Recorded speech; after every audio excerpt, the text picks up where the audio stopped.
O, ikaw. Oo nga, ikaw nga. Nasagi ba sa isip mo?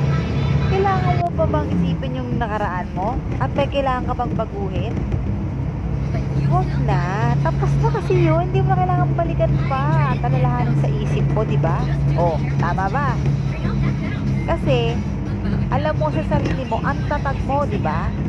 Alam mo sa sarili mo, kinaya mo. Kinaya mo yung mga struggle na nangyari sa buhay mo. At napakalakas mo bilang isang babae, di ba?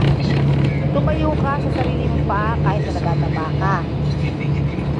Nagpapasalamat ka rin dahil ginagabayan ka ng buong may kapal ng ating Panginoon, di ba? Ng ayong pamilya, ng ating pamilya.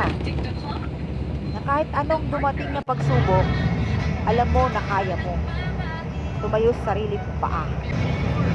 Kaya maging proud ka sa sarili mo kasi ikaw yan.